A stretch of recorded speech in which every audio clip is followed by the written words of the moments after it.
Welcome everybody to VFS Online Industry Talks. My name is Jamie Fall. I'm the Senior Producing Instructor at Vancouver Film School.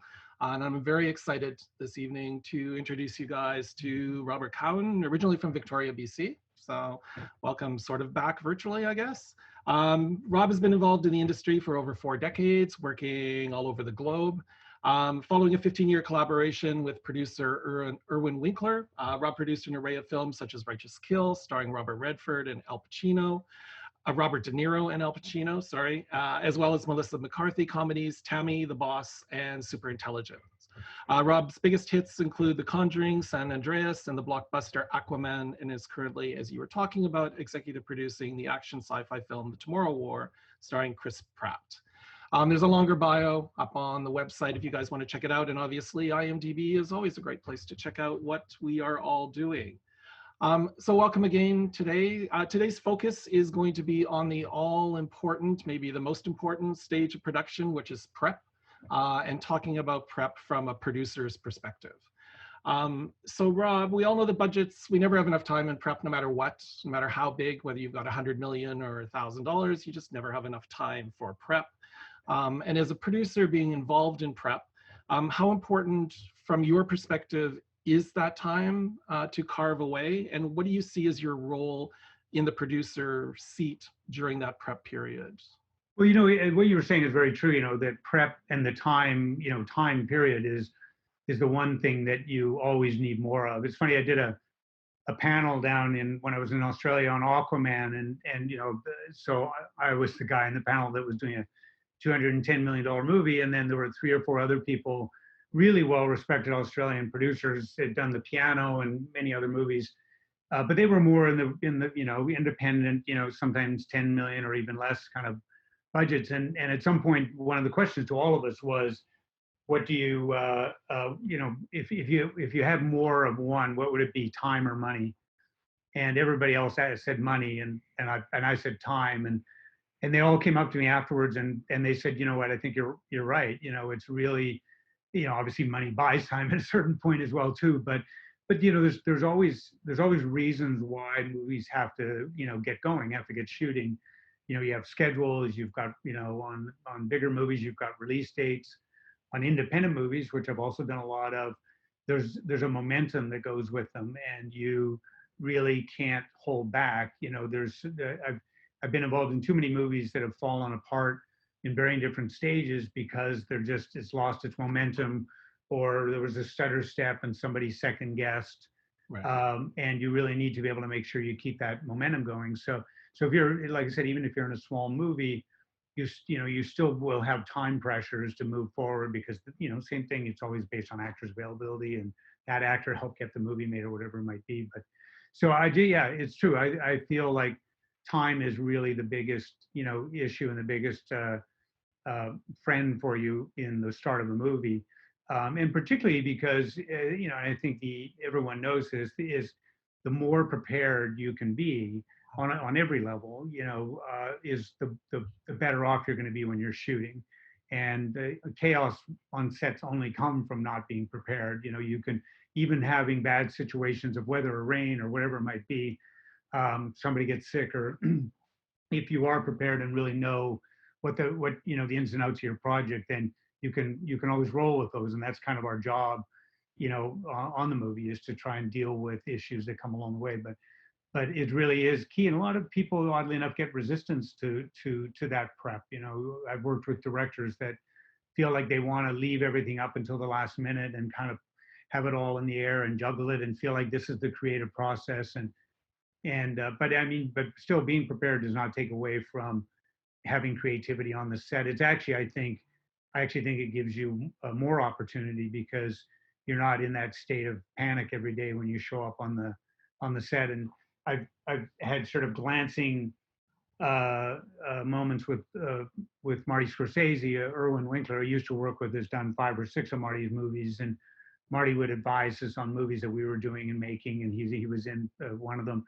And he said that there's a guy who's probably one of the most creative directors and continues to be one of the more creative directors out there, particularly with camera moves and all that. And he always had a plan when he went in, but he always had that plan and was able to throw it out and know and be able to fall back on it if he needed to. So it's just that much more important to be able to have, all your ducks in a row. And, certainly for the director, but it's production as well, because, the more you know about, what your problems are that could be ahead, whether it's, a location you're going to, which is difficult, and you make sure you go there enough times to really lay it out and understand what the problems are and what the safety valves are, or whether it's a big extras day, whatever those kind of big hurdles along the way are really, the more you can lay it out, the better off you're going to be. So going back to your original question, so as a producer, my, really, at one point I was going to put a list together of all the things a producer is supposed to do, like trying to find a koala bear for one of the actors to hug, or, figure out how somebody get a restaurant, or deal with somebody's personal problems, or deal with them unhappy with the script.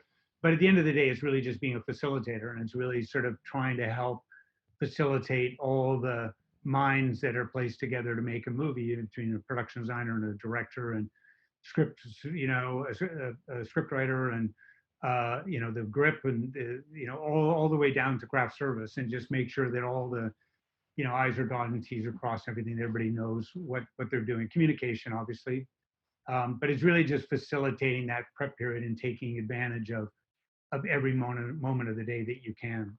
Right. Do you feel that there's something in prep that sometimes that gets ignored on a regular basis, or sort of gets shoved to the side because it's, to use sort of the term, you can fix it in post, which you really can't, but that they're just sort of thinking we can solve it later? Do you see sort of repetition of departments and crews just going, we don't really need to deal with that, but every time it sort of bites you in the ass at the end of the day? I don't know that there's sort of one central, issue, that each department would have. I actually find that, when you think about it, a director, no, even if you're doing independent, whatever, you've got, a very long set of prep, longer than in general the actual shoot is. You've got the shoot, and then you've got post, and so the amount of actually on set time they have comparatively to a key grip or a props guy or a set decorator, or any graphic designer, whatever, is quite different. And so I find that the crews, particularly when you have good crews, they're the ones that are always pushing the rock of like, we have to get information, and we have to be able to get as much out of the, squeeze as much out of the director as we can, so that when we are standing, I mean, the crew's biggest fear always is that they're standing on the set one day, and somebody turns to the props guy and goes, okay, bring the horses in. And it's like, the horses, yeah, I've got pigs. If you want to do pigs, we've got pigs. But so they're the ones who really are, and they're always, like I say, sometimes the biggest help of sort of trying to. It's generally the directors who are the ones who are, wanting to keep it loose and kind of keep exploring and hope that, maybe a better idea comes along the way. But I can't think that there's something that's sort of a central problem. I mean, the one thing I find is becoming more and more consistent is, and this is not a company-wide issue, but is casting. It's I find directors, that is something that they want to put off. It's a difficult task to do, and there's good and bad to what's happening now, which is so much of the casting is being done on tape. Right. And there used to be, you would go sometimes and do a week of casting, and you would go in Monday morning at 8 o'clock, and you would cast till 4 o'clock in the afternoon with a lunch break, see 100 people or whatever, and do the same thing the next day, and then the next week do callbacks, and I always felt that was really valuable, because I found, particularly when I was working with Irwin Winkler, because we would find an idea, develop it, hire a screenwriter, get it into a studio, try and get them, to make it, and we would have been sort of, partners, hands-on of the general idea of the movie all the way through. And then actors would come in and they would read lines, and you would go, I had no idea that that's what that line meant. And it was really helpful, and it was a really great process, but it also meant you kind of chipped through and got the casting done. But now more and more it's hard. I mean, particularly traveling around the world, it's very difficult. And so what ends up happening is a lot of the casting ends up being on tape. And I find it's one of the bigger chores I have with that with directors is because as you said, they'll say, yeah, you know, it's we're not shooting that for 6 months. You know, why do we need the and then the day before you're like, okay, you got this guy or this guy, you know, this is who we got to, you know, who's available right now. But other than that, I mean, I like I said, I think with a good crew, you really and the proper time, you know, you really can be prepared. With you mentioned the directors, or you've seen this off and on, where directors are sort of pushing things to the end or leaving it more loose, as you said, Mhm. which, from my perspective as a producer, gives me a stomach ache and probably a Yeah, bit of headache as well. Do you yeah. have words of wisdom of how you like? Do you just arm wrestle them into doing their work, or how do you deal with somebody who really does want to keep putting stuff off on a regular basis when you know that that wall is coming up really fast?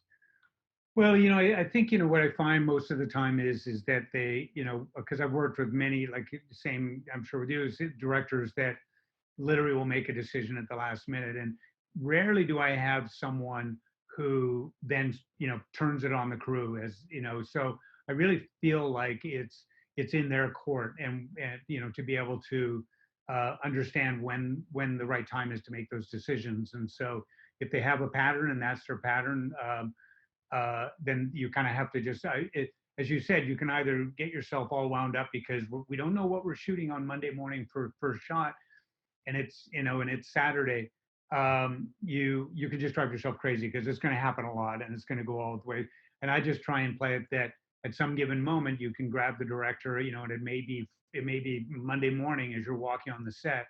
Um, but you know you have to give them like the here's your parameters that you're going to be able to work under, and you know, and more than anything, I think it's setting up at the beginning of the movie sort of a guideline that you know we so I'll say to directors like we're in the movie business, we can do whatever we want, but there's going to be you know a finite amount of time and days to do that in, and you know you can have 20 horses there on that day if you know we can afford it and you want it, or you can show up in the day and we'll see if we can find a neighbor's dog. And so it's really that up to them, you know, and you obviously want to help them and guide them to make the best movie possible.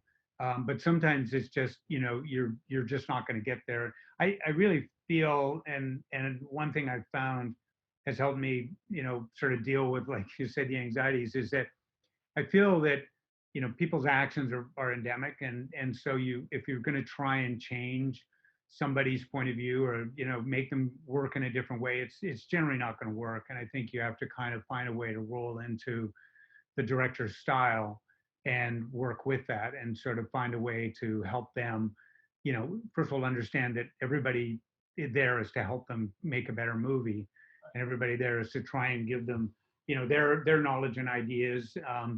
You know, no matter how experienced they are, they're foolish if they don't take advantage of that. And I think, you know, eventually they're foolish to show up on the set and not really know what they're doing. But somewhere along the line, you know, you just kind of like have to either get you know exactly what you're doing 4 months in advance, which is a director I work with a fair amount, James Wan, who did Aquaman, and we did the two Conjuring movies. You can ask him any shot and any scene at any given day, months in advance, and he'll tell you, and it will never change. He'll maybe do other things on the day, you know, time permitting, but he you know exactly what you're doing. And then there's other directors, one that I worked with recently, who really you didn't know what you were doing until you showed up on the day, and all you can do is make sure you have all the tools there for them and make them understand that this is what you got to work with. And you know, and sometimes that's their style. Like I say, it might be just endemic in their personality, and that's their style of working. They don't know any other way to do it, and they only know how to do it if they're working, you know, on their feet a little bit. Right. Yeah, I mean, it's my philosophy is always you don't want to be the producer that always says no. So finding that balance and, making sure that they have everything that they need on set for the day within reason. Like you Yeah. said, if you want 20 horses and we can plan it, that's great. If you don't until the day, you're going to get the neighbor's dog, maybe. Yes. You can Yeah. even find the dog next door.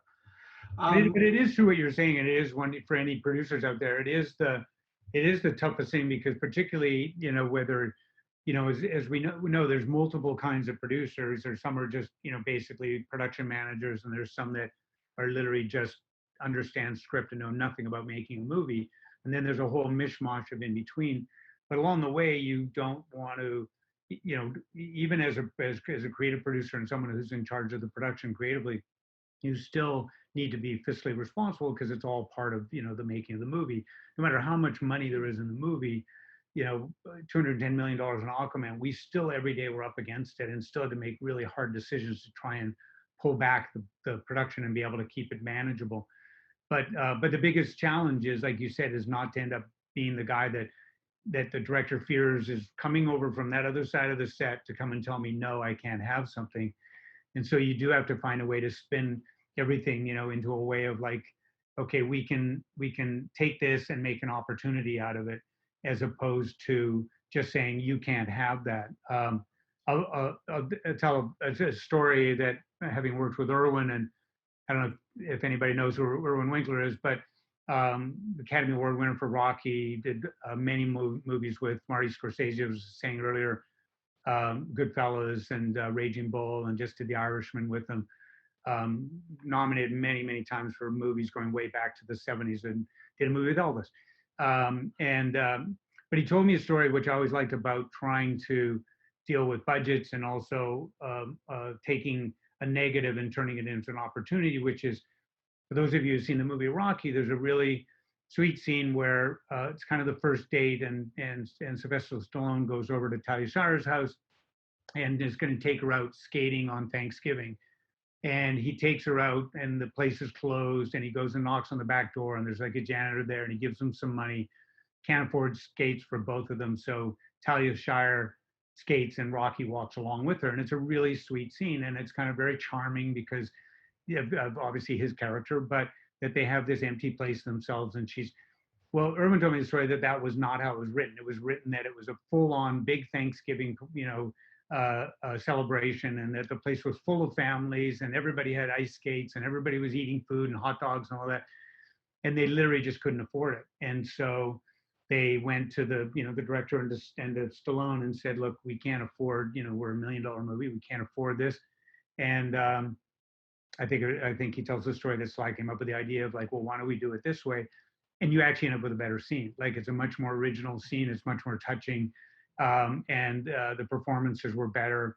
So it's one of those things. I always feel like you have to try and find a way that, just because you can't afford something or do something or have it, or or we don't have enough time, it's it's finding those other ways to sort of present it, of let's take this an opportunity to maybe do something a little different. And as you said again about prep, is I think that the more prep, particularly I find that I do, I think it cuts your nose in half, because if we just had on this last film, we had many days we just weren't going to get through the day, and if you don't really have a really good understanding of the project and what you've got to do and what you could maybe pull back on, we were making decisions every day to say, well, let's do this instead, because we'd done the prep and we understood what all the ins and outs are, what we could throw away. We discussed many times scenes, and this is something I do with James Wan all the time, is this is a scene we love.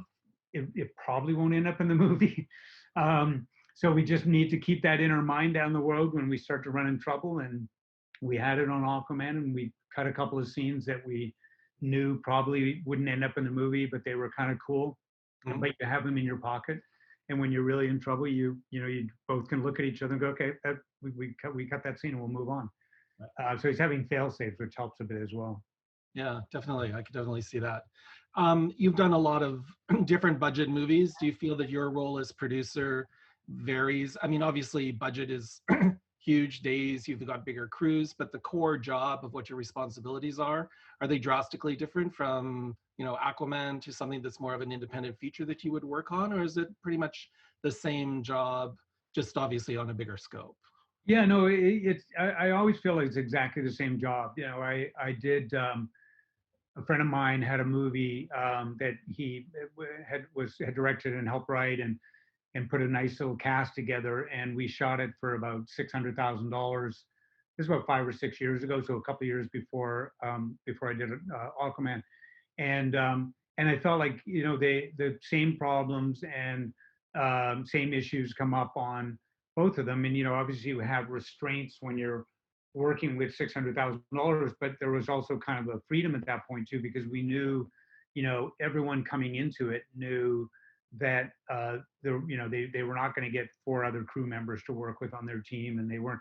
It was actually the most fun, but it was the most fun, I guess, I had closing some actors deals, because when you're on the bigger movies, they can ask for the world, and there's no explanation, there's no reason to for business affairs to say to them, well, you can't have that when the movie appears to be a lot of money. But on these little pictures, and they were good known actors, and their agents would call up, and this is the one time I got to use no a lot, where they would just, well, he gets a tread no, and it was like, and I had to finally say, no matter what you say, he does not get it. Like he's going to bring his own wardrobe. He's going to drive himself to set. He's going to put himself up where we're shooting at. He's going to do his own makeup. We do not have dressing rooms. We do not. And the actors were cool with it. They were great about it. But no, to your point, I feel like all the same skills, and I find sometimes when people will say, and I had it for a bit where they weren't sure whether you're doing 30-40 million dollar movies, how are you ever going to do a $100 million or $200 million movie? And there's certain skill sets that come along with those big movies of dealing with visual effects and complicated rigs and all that kind of thing. But there's still basically the same problem solving skills. And so I find that, like, across the gamut, it's all there. You can do a little movie really well. You could do a bigger movie as well. Yeah. It's funny when you're talking about negotiating and we don't have that and you just have to say no all the time. I sometimes think that, the agent's job is just to torment us producers and ask for stuff that the actors are like, why is that in my dressing room? I have no Yeah. idea what that's doing there. And it's like, well, your agent said that was a deal breaker if we didn't have that. And yet they, like you said, at the end of the day, they were happy to have their craft and work with a great team and be on a set. And yes, they didn't have all the bells and whistles, but they also made an amazing show. So it's sort of funny sometimes when you're in those negotiations, because you know that they don't really care sometimes about some of that. No, it is funny because I'd say most of the time they don't, and you're right, and so I've literally had it in circumstances where I can tell a quick anecdote. I was doing a movie that was a musical, and Natalie Cole was in it, and just she sang in an amazing singing, and we had all these performers in the movie, and everybody had been great. We had Alanis Morissette and Diana Krall and Elvis Costello, and everybody top to bottom been great. We didn't pay them anything. We paid them, I think, $2,000, because you have to pay them something. Right. But they were great. And then just before Natalie came in, we got sent a list, and it's sort of one of those lists you always fear. It's like, has to have this kind of fruit, and it's got to be this way, and it's when she's on in a recording stage, she's got to have this and this. So anyways, we go, okay, well, I guess we now potentially is our first sort of diva coming in. And as you were just saying, we put together this plate. Natalie went in and sang in the stage for first pass, and she came out, and one of the PAs came up and said, "Oh, should we bring out the fruit?" And I said, "Yeah, bring it out. Put it out for her." And it went out, and they put it kind of right in front of Natalie, and Natalie looked at it and goes, "And what's this?" And we said, "Oh, this." I told her, I said, "This was on the list that we got from your manager that you had to have," and she was like, and she literally wanted to kill the manager. She said, "This is not." And she did explain to me, though, and it was something interesting. So it goes towards sort of rock star people, whatever it is, that she when she's doing a tour, she goes literally city to city to city, and sometimes country to country to country, and they barely know where they're ending up in. And what'll end up happening is they fly, they do a concert or whatever, and they fly the next day or the next morning. They land, and maybe they get to their hotel room at 11 o'clock at night, and they've got to be in rehearsal the next morning at 8, and they got to find somebody because they don't know how to get, or they're don't speak the language. And she said it's just so much easier if somebody can just put a couple bottles of water in my room, a plate of fruit, a couple things, then I don't have to ask for anything. Like, I don't have to come and try and chase somebody down to try and find it. And so it sort of made sense, what the list was all about. But she was, like you said, she had no idea that this had been asked for. Occasionally you do end up with an actor that, like, you realize, no, they were the ones that asked for all this stuff, and they wanted to make sure it was there. But most of the time they're not. And I think, look, agents are doing their jobs. Yeah. I have to pull my agent back sometimes because, they want to be able to come back and say, look what I got you. I got you a plate of fruit. Yeah. You get a plate of fruit every day. The little things at the end of the day. Yeah, the little things that matter. Yeah. We were earlier before we came online, we're talking about, the industry is in the midst of COVID and starting to restart, and there's guidelines floating around, nothing really concrete. Do you have any projections, or do you sort of see how potentially the prep process is going to be affected by social distancing and, how not being able to really work together at the end of the day, maybe as closely as we have been? It's funny because we're in post. The movie that I'm on right now, we're in post on, and have been pretty well since the pandemic started, and everybody was, stay at home, and that process has actually gone really well. I mean, in general, it's we lose a little bit of spontaneity. When we were in the offices, we'd be sitting around, and the director would come out, oh, come in and have a look at this. I'll show you this. Now he has to call us up, and we got to get on Evercast or the Zoom or whatever to watch it. But overall, the post product part of it has worked really well. We do these Zooms, as I was saying, in Evercast. I got to think that for most of your prep period, now I think everybody can't be locked up, but I think there is an ability to be able to still do the work for most of the prep period, probably up until the last maybe 3 or 4 weeks, Yeah. to be able to do it as we're doing right now. Particularly on a bigger movie like an Aquaman or Tomorrow War, where there's a huge amount of design work, and a huge amount of set design work to be done, and creature design and whatever else comes along with it. So a lot of that, when we were doing the first Aquaman, we had a couple of the creature or illustrators that were coming up with ideas, sets, or whatever it might be. We had a couple of them in the office. The rest were all around the world. We had people in Mumbai, we had people in Montreal, we had people in London and Australia. So we didn't have it at that time anyways, and we would do Skypes at the time. Yeah. So I feel like prep, like I said, it'll lose that sort of spontaneity of just being in a room or walking, or me going down to the director's office and going, hey, I just had this idea. But I think in tough times, I think that can work really well. One of the trickier areas, because I think the design of the sets, all of that can be passed around on this. We do everything off iPads most of the time, anyways.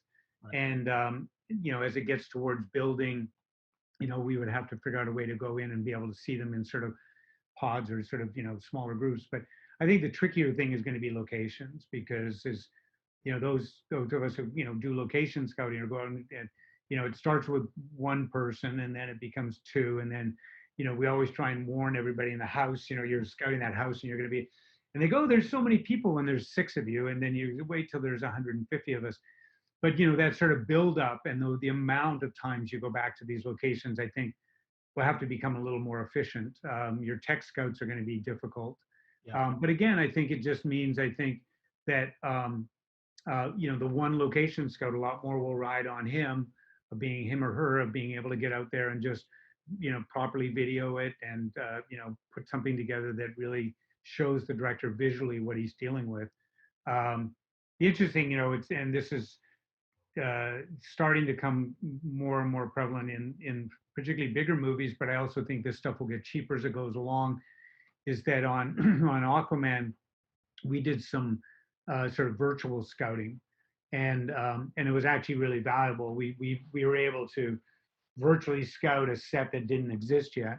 It was the submarine set at the beginning of the movie, and we were able to virtually scout it, and actually were able to make changes as a result of doing that we wouldn't have really known by just looking at a plan or looking at a piece of paper. And so that was valuable. And I think if we're eventually able to go out and scout a location, put it into a virtual world, and let the director virtually scout it, I think same thing. I think you'd be able to kind of get as much as you would be by having, and directors particularly hate scouting. It's one of the tougher, just keep getting in and out of vans and driving for hours on end. Although I have to say, the one thing I think about particularly the early scouts, when you're out there with yourself and the DP and the production designer, and is that it's a really good way to bond. Like everybody gets to know each other. Yeah, you're in very close quarters, and so everybody tells stories, and you have lunches and dinners together. If you're going, if you're going down to Australia to scout, everybody's out to dinner every night, and it's, I think one of the best things that comes out of that is the bonding, and I think that's something that we would lose in prep. But I don't feel like if somebody told us tomorrow, that we had to start shooting in 10 weeks, or we had to kind of work this way, I feel like we'd all figure out how to do that. I think shooting's a little bit different, and it's going to be a bit more of a hurdle. But I think there's a way to keep ourselves distanced in prep. Yeah, I mean, I think that spontaneity, I know what you mean, those little conversations you have, and even if you're on that tech scout and you're out there looking, something can trigger something that the production designer will say, hey, what about this? And if you have Yeah, to you get back to the office, or it's, a Zoom call an hour later, then some of those ideas might sort of slip to the side. So that might sort of be sort of an unfortunate yeah, consequence of these sort of things. yeah. No, it is true. Yeah, and a lot of that does come out of that, of everybody just having a twig and it saying something, and it sort of spins, and all of a sudden you've got a different idea or a different approach, or a different way to do this. I've been on so many location scouts where you are trying to make something work, and somewhere along the way you all realize, what, this shouldn't take place in a hospital, it should go somewhere else and be a whole different scene, and it sort of it informs the script writing process as well. And so yeah, it's but in the world that we're going into, and I think the world that everybody wants to get back to work and wants to get back making movies, there's obviously going to have to be a certain amount of care taken on all the levels of production, prep and post and shooting and everything. And so, there's obviously a lot of discussion going on, particularly down here, and a lot of the unions and guilds and everybody are trying to come up with protocols from top to bottom, from from, like you said, from the beginning of prep all the way through post. And we'll just have to kind of run with it. There was a sort of a little think tank group that I was involved with, and we had about 10 or 15 of us that were all production managers, producers, sorry, and some ADs, and people from all varying different things. And we were talking about it, and one of the ADs said something interesting, which is, he said, this is what we do. We're always dealing with problems and issues and safety issues, and putting ourselves in extraordinary circumstances, or trying to come up and create magic. And how do we do that? And it's kind of what we do all the time. And I think, other industries that are kind of a little bit more by the book and down the middle may struggle a little bit more. And, it's just putting something in our plate again, of just saying, okay, how do we deal with this? The movie I just finished on, we shot on a glacier up in Iceland, and it was extremely difficult to get there, and at times dangerous. But we had great crew, that the Iceland guys, who were just really great about safety and safety protocols and all that. And I was just thinking about it this morning, that all of that kind of work and thinking and planning that went into us being able to get up onto this glacier and shoot safely, and everybody get back home at night, is kind of the same thing we're going to face, going onto the set every day. And what are the safety protocols? And we all had to wear whistles when we were up on there, in case you fell through a crevice and they could find you. It's all these things that people thought about. And I think it's going to be the same for the next little while on movies as well. It's just adapting, coming up with a plan, taking the most advantage of what you can, and making the best movie you can. Yeah, I mean, as you said, we're always problem solving, and I don't think I've ever been on a show. I've never been on two shows that are the same. It's always completely different, even though you do it over and over again. You do it over and over again in a different way, and you've got to solve new things that pop up, and your crew helps you with that. So yeah, I think hopefully this industry, we are adaptable. So hopefully we'll continue to be adaptable and figure out how to get through this Yeah. and make movies. Well, and the interesting thing too is, sorry to interrupt, it is that it's all coming at a very interesting time, in a lot of ways. Even the protests that have gone down here is going to change a lot of the way people, are approaching, the material that they're making, and the movies that they're making, and how they're making, and who they're making them with. But even prior to all that, the WGA and all the agencies were all getting into loggerheads, and the WJ, those of you who don't know what's going on, is that they were fighting the fact that agents were basically coming across as producers on projects that they were packaging, and as a result, they were not representing their writers very well because they were looking to make the most money on the package, which sometimes meant not putting money in the writer's pocket. So the WGA was, and basically agents can't be producers on projects, but they were doing these packaging. So the WGA talked to got out to all their members, and basically all the members basically left the agencies, and a lot of them are not going back. And as a result, all the agents are, and I've got friends that are writer that represent writers, they're all going into management because they can produce as a manager. Right. So that's going to change a lot of the complexion of, the way writers were being represented and who's representing them. And so that's going to be a whole shift in the paradigm of, particularly down here in Hollywood. And then, as we all know, streaming was coming in, and that was changing a lot of what the material that was going out there. So it's an interesting sort of really big percolating shakeup that isn't just the pandemic. That's really going to change a lot of the ways movies are made, and what kind of material is being made, and where they're shown, and who's going to be driving what movies are out there. Right. I'm going to ask you one more question, then we're going to take some questions Okay. that are there. It sort of segues into that. I did have this question, but as a producer, or as producers, we're always looking for the next script or the idea and reading stuff. Do you think that, given where we are and the issues of, again, social distancing and COVID, and I'm going to guess that things aren't going to change for a while, it may never completely change back, that we should be looking for? Or do you think writers, directors, and producers out there should be developing ideas that don't have crowd scenes, that don't have intimate moments, that to sort of move away from that kind of storytelling? Or do you think stories should keep going as they go, and we will just try to figure out how we can do them on set in a safe way with the same old stories? Well, yeah, well, it's an interesting question, because certainly the movies that I was saying, I'm working on 4 movies right now. They're all one of them was shot pre the pandemic, and the other 3 were developed prior to that. And right now, those are we're only taking it into advisement of how to make it work. There's one has a big scene at a train station, so it might have to be CG characters or whatever. But certainly smaller movies, I think, are going to have to keep it in mind. And I guess it's also the thing of what is the world going to be like, and would it be strange to do a movie about everybody at a train station hugging as they get off the train because they're coming back from war or whatever, when that's not what happens anymore. I don't know.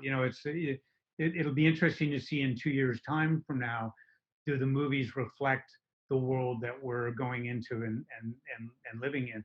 But I feel like I hate to sort of say you have to hamper yourself and make concessions, for not having too many people, or not doing intimate stories. And I guess when I feel like whenever I was developing, and even on the project we're on right now, we're having to make some decisions, but they're all decisions about, let's make the best story and the best movie, best ideas we can first, and then let's look at what the restrictions are and how we get around them.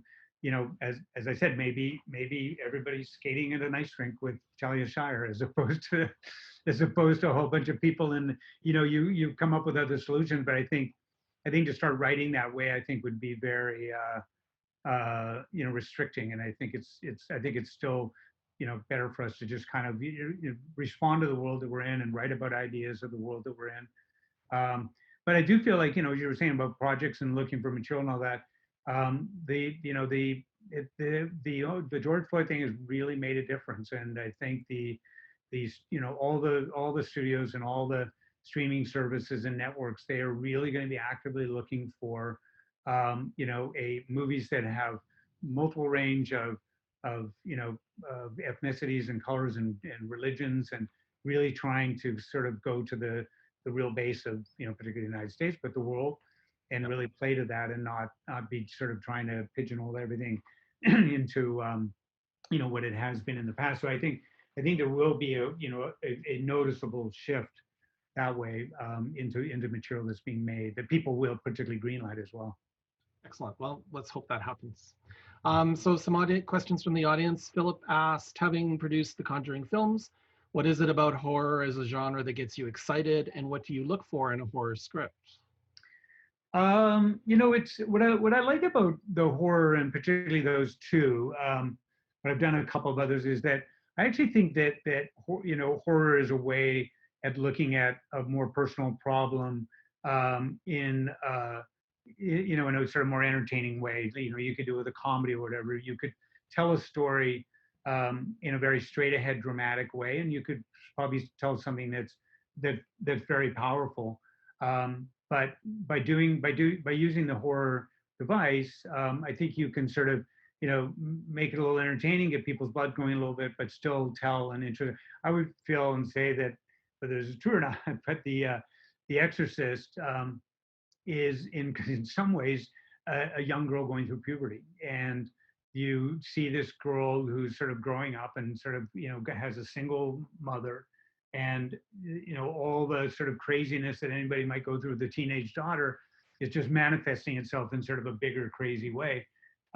The two Conjuring movies are based on true stories, and I know and have met the people for both the families in both the stories.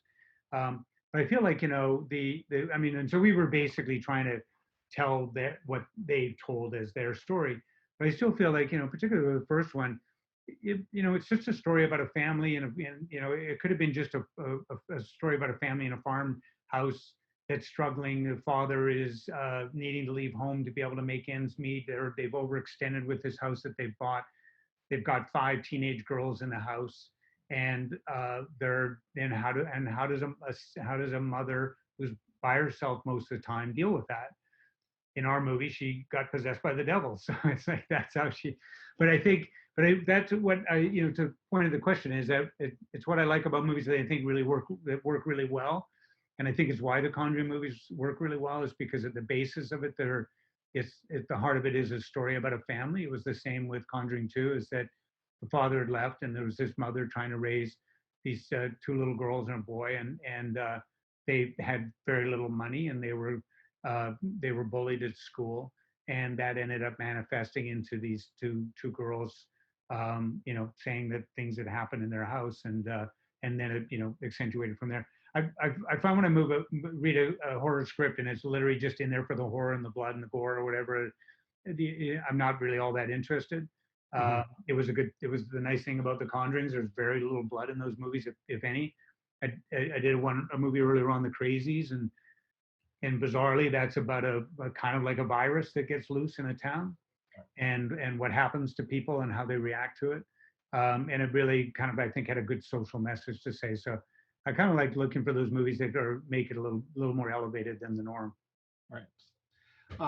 Julia's asking, what would you say is the key trait that makes a good producer? Is one word. One word, I don't know. I think it's just the uh, uh, the ability to be able to count to 10.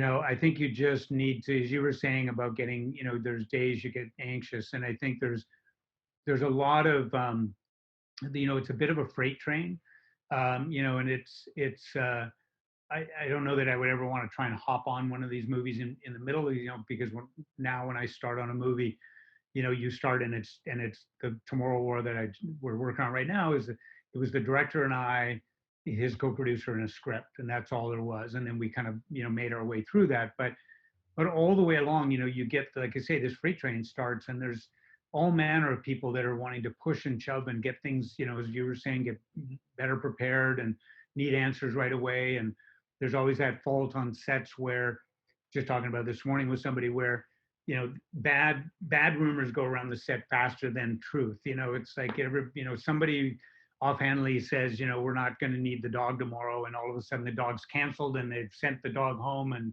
when there's, because everybody's looking at it, they're so anxious for information, and I think they get anxious as a result of it.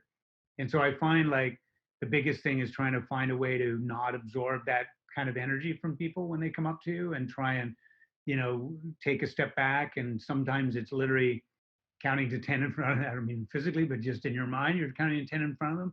And sometimes it's finding a way to uh, table that anxiety and find a way to deal with it for them and come back to them and have a better answer for them, or and it's not about pushing stuff off at all. It's really just about sort of being able to kind of have a clear head when you're dealing with issues along the way, because everybody's carrying their own reasons for why they're anxious about things. They haven't done something that they should have done, or as you said, they know they're showing up on the set and they have no idea what the director wants. And so I think it's finding that way to just kind of try and be calm and be the calm in the middle of the storm.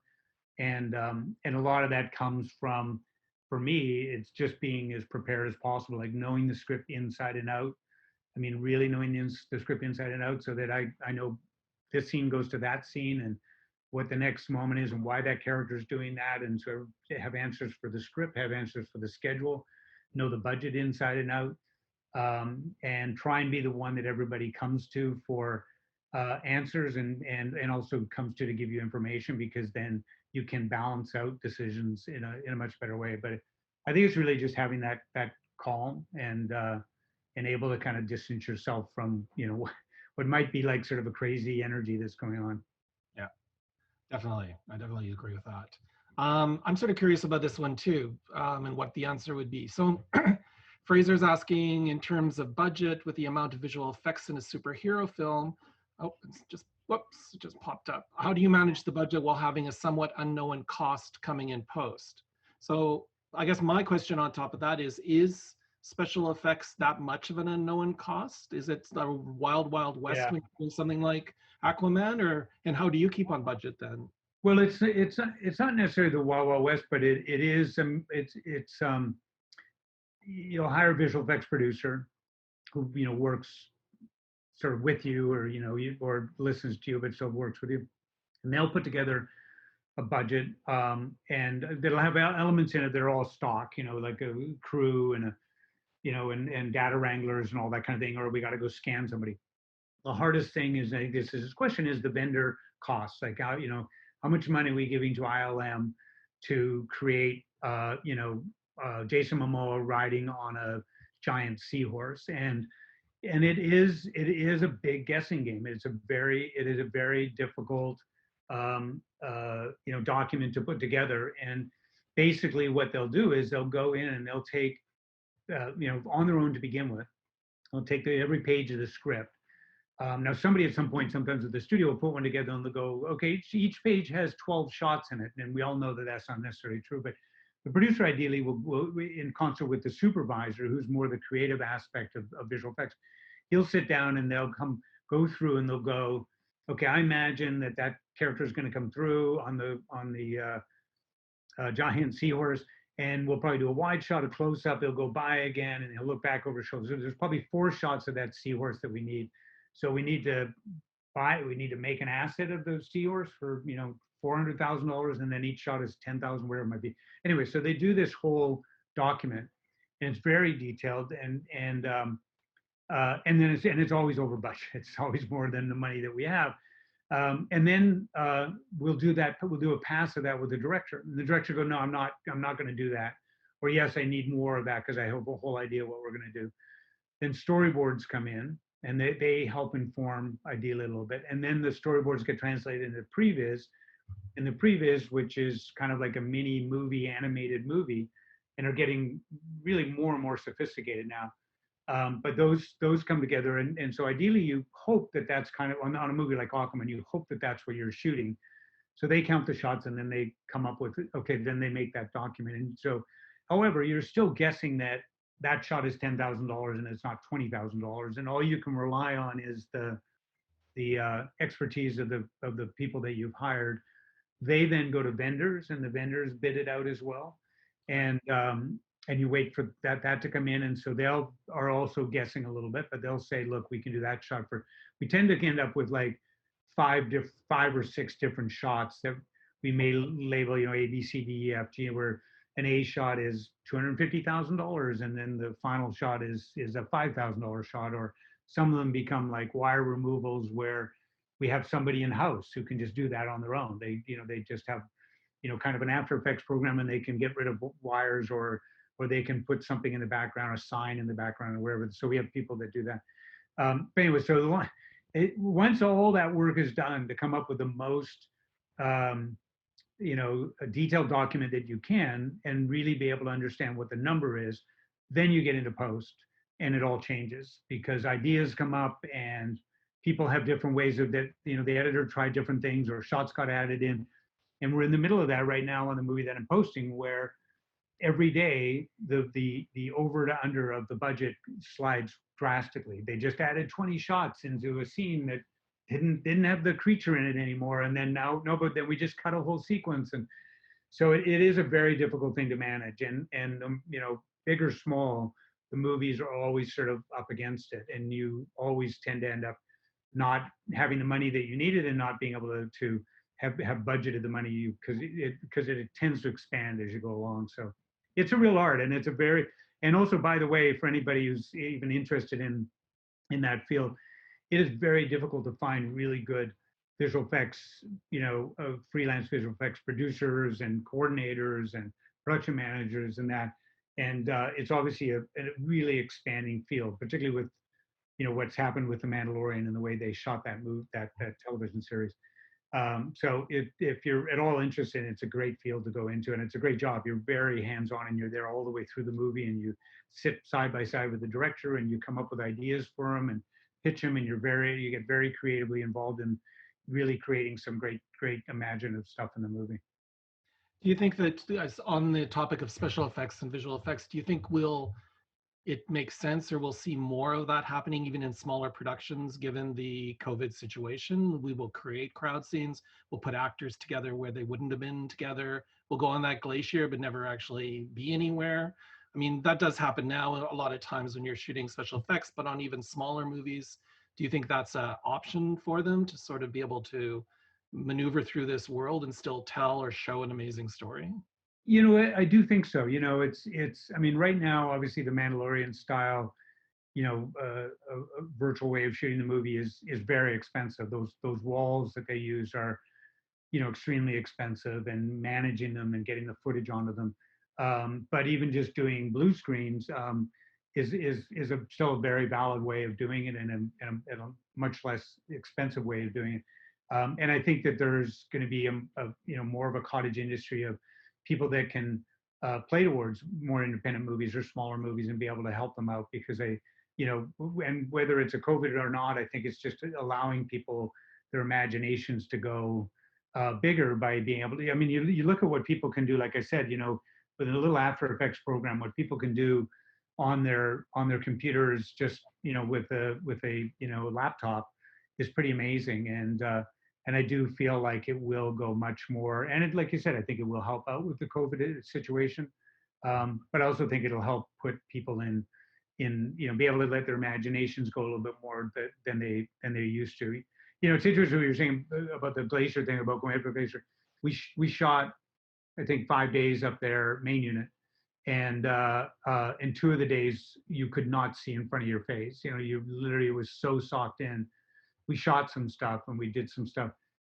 We then had to build the set back on stage in Atlanta, and I just saw some footage that was done of the work we did on stage, and I don't think you could tell the difference between the real location of the stage. So we may not go back to glaciers anymore. But yeah, I do feel like it's again, in all these waves that I was pointing out earlier on, I think that's another one. I think, as those effects get cheaper and cheaper and cheaper, and I do think it's something that people will be able to draw on and add, backgrounds, and put them in places that they, have a scene at a cafe, and be able to just do it in a small stage, and then build the rest of it in the background. There's a new I think it's called Unreal, that Epic came out with, a game engine that is just extraordinary. The people part of it is still, getting there, but leaps and bounds of where it was from a couple years ago. But the actual physical elements of caves and canyons and rivers and people want it just are stunning. You'd never believe that they're not real. So we're getting up to the end. We are at the end, but I've got 2 more questions I think I'd like to ask you. Nancy's asking, do you participate as a producer in casting? And what's the likelihood of casting a new face for a lead in a big budget film? Is that actually something that really happens, or is that a bit contrived? No, no, it does. I do get involved in casting, and uh, I think more and more there's those opportunities. Some of the movies, really are like an Aquaman, let's say.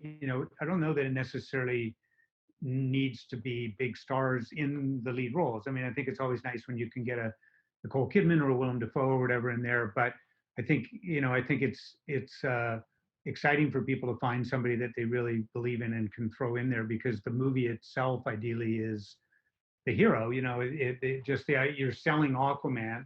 And like I said, Jason, interestingly, at the time that he got the offered the role of Aquaman, I'm not even sure he'd done Game of Thrones at that point, because it was quite a while ago when they had offered it to him, because they had to lead into him being in Justice League. Um, but no, I think again, I think it's a great time. Just sort of recapping before we wrap up, but I think it's a really great time for all these people that are new and wanting to be in the industry, because it's sort of any door is open. Everybody's looking for new talent. Everybody's looking for that new writer. Everybody's looking for a new director, an exciting director. They're not looking for people that have to come in and be, and be able to direct an Aquaman. They're going to be looking for personal stories. And oh man, and you look at how many streaming services are out there, and I think it's the same for actors. I think unfortunately as well, you go through actors, and you're always looking for somebody fresh.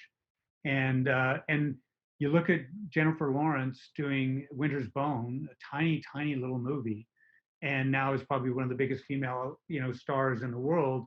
Um, it's Alison Brie, the same thing. It's like I think everybody's looking for who that next star is, and to the point also, I think it means, take whatever job comes along. Particularly for actors, if there's a independent film or a small, even a student film, you just never know where it might lead and where it might take you, or who might see it.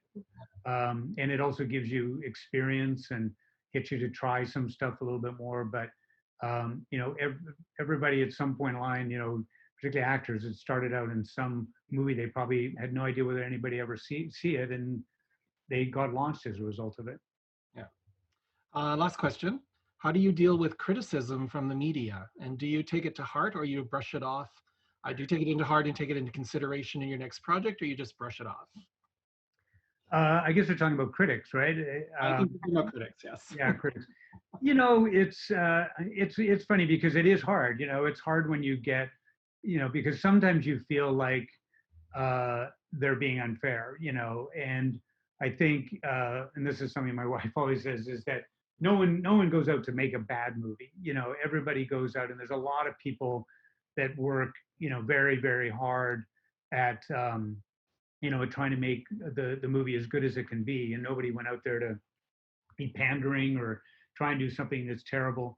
There's that long poem, and I don't remember exactly, but about that the critics are the ones that are outside the circle, and the people that are making the movies are the ones that are the gladiators. And I feel like they're you can I feel like when you finished a movie, you have a good sense of what it was, of whether it is hitting chords, and whether it's as good as it could have been, or whether audiences are responding to it or not.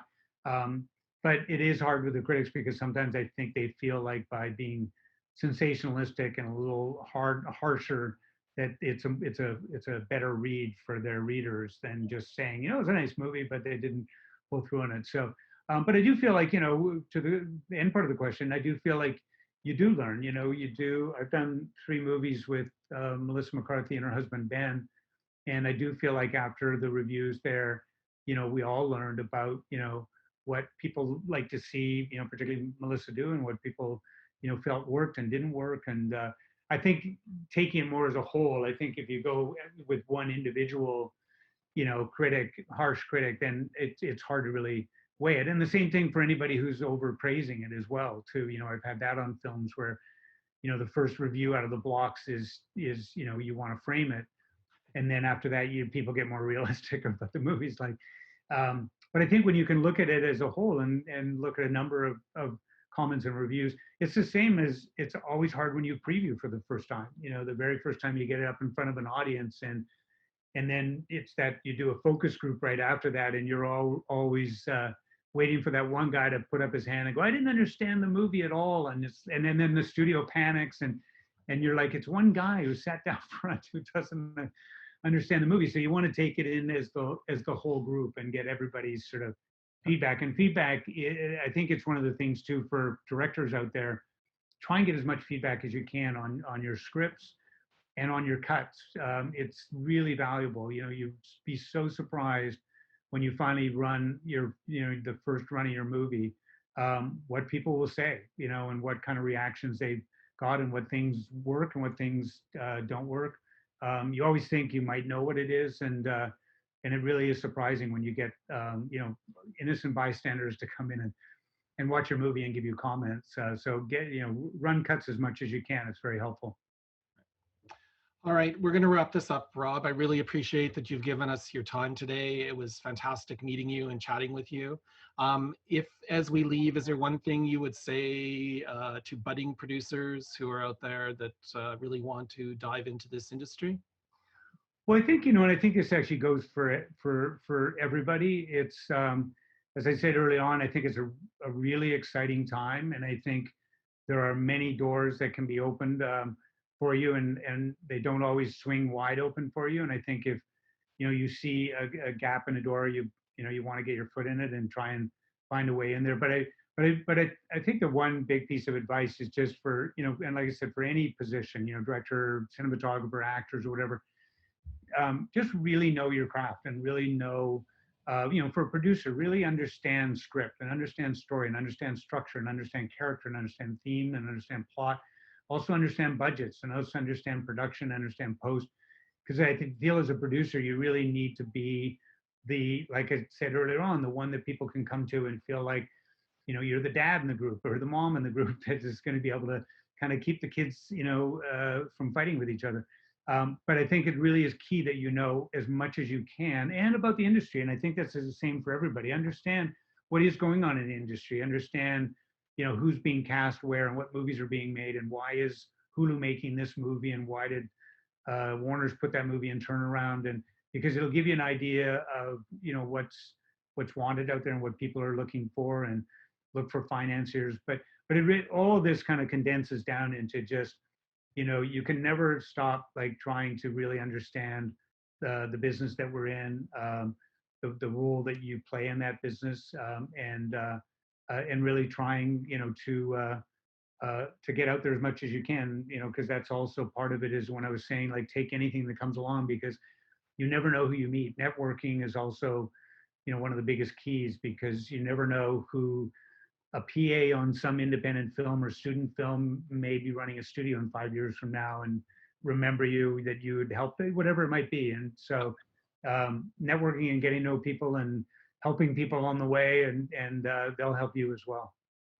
Great. Great words of wisdom. So thanks everybody who logged in and joined us this evening. I know that there's going to be more VFS online industry talks, so check out Vancouver Film School's website for the next one that's coming up. And Rob, again, great to meet you, and thank you for your time. Thanks, Jamie. Good job. Great. I appreciate it. Thanks, everybody.